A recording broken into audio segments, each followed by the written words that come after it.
Arun coaching classes इस YouTube channel पे मैं मयूर सर आप सभी का स्वागत करता हूं। दर्शकों, पिछले वीडियो में आपने देखा था कि मैंने आपको 4 वर्ड्स दिए थे और उन 4 वर्ड्स से आपको सिंपल सेंटेंस बनाने थे। तो आपने सिंपल सेंटेंस वो अगर सीख लिए तो आप उससे बहुत सारे इंग्लिश के छोटे छोटे सिंपल सेंटेंस बोल सकते हो और लिख सकते हो, बना सकते हो।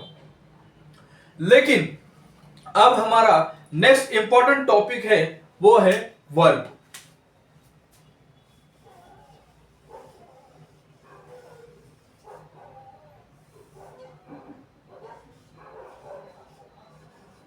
वर्ब वर्ब मीन्स क्या कि क्रिया, कोई भी क्रिया करने वाला शब्द उसे हम वर्ब कहते हैं। जैसे कि डांस करना, बराबर है, डांस करना, नाचना या फिर कुछ बोलना, जैसे कि मैं अभी टीचिंग करना। इस प्रकार की जो भी क्रिया हम करते हैं उसे हम वर्ब कहते हैं। आया समझ में आप सभी को? मतलब वर्ब मतलब किसे कि कुछ भी क्रिया करना, चाहे खाना खाना हो या फिर कहीं पे घूमने जाना हो या फिर चलने जाना हो, चलना है, तो इन सब को हम वर्ब कहते हैं। वर्ब का इंग्लिश लैंग्वेज में बहुत इंपॉर्टेंट होता है, क्योंकि यूं कहे तो इंग्लिश का जो सेंटेंस होता है उस सेंटेंस की आत्मा क्या होती है? वर्ब होता है। बराबर है? कौन सी आत्मा? वो वाली आत्मा नहीं जो भूत, वो वाला आप देखते हो, कार्टून में देखते हो या फिर कई सीरियल में देखते हो, वो आत्मा की बात नहीं कर रहे हम जो आत्मा की बात कर रहे हैं, जैसे हमारे शरीर में एक आत्मा होती है, बराबर है, सोल होते हैं हमारे शरीर में, एक आत्मा होती है। तो उसी आत्मा का महत्व हमारे शरीर में बहुत होता है, बराबर है। आत्मा अगर चली जाए तो हम क्या होता है? हमारी जान चली जाती है, बराबर है। वैसा इंग्लिश की आत्मा वर्ब होता है। अगर वर्ब चला गया तो समझ लो क्या होता है, पता है ना? आत्मा अगर चली गई तो तो देखो सब भटकती आत्मा इधर, इसे हम क्या कहते हैं? वर्ब कहते हैं। आया समझ में आप सभी को? वर्ब के बारे में हम आज बात कर रहे हैं, बराबर है। तो आपको वर्ब ये कॉन्सेप्ट क्लियर हो गई। अब वर्ब जो है वो 3 फॉर्म में रहता है, मतलब वर्ब के 3 रूप होते हैं, पहला, दूसरा और तीसरा। ठीक है? जैसे कि पहला, फर्स्ट, सेकंड और थर्ड। तो 3 फॉर्म में वर्ब होता है। और जो पहला वर्ब होता है वो कभी भी हम टू के साथ लिखते हैं। ठीक है? पहला वर्ब होता है तो उसे टू के साथ लिखते हैं। To, to play, okay, TOPLAY, play. ठीक है? ये पहला। अब इंग्लिश में कुछ ऐसे वर्ब होते हैं कि उसमें पहला वर्ब अलग होता है, पहले रूप जो रहता है वर्ब का वो अलग होता है, लेकिन सेकंड और थर्ड जो होता है एक ही जैसे होता है।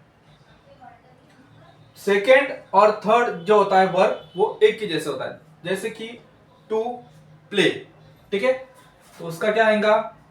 PLAYED, played. इधर भी PLAYED, प्लेड। देखो पहला अलग है लेकिन सेकंड और थर्ड जो है एक ही जैसा है। अब दूसरा देखो वर्ड्स, दूसरा वर्ब है टू,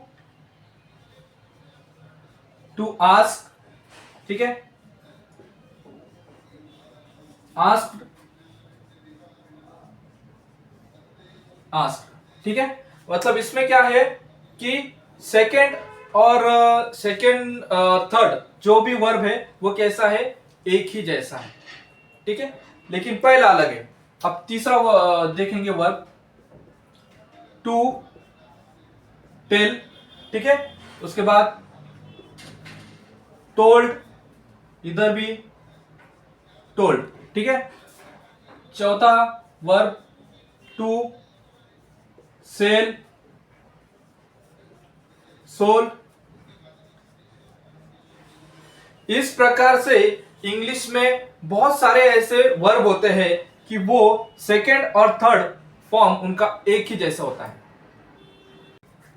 उसके बाद वर्ब का जो दूसरा नियम है, तो इंग्लिश में कुछ ऐसे वर्ब होते हैं कि उनके तीनों भी फॉर्म मतलब तीनों भी रूप अलग अलग प्रकार के होते हैं। मतलब तीनों भी जो फर्स्ट सेकंड और थर्ड तीनों भी रूप जो होते हैं वो अलग अलग प्रकार के होते हैं। अब वो वर्ब कौन से उसके बारे में हम जानेंगे। तो पहला है टू राइट, राइट, रोट,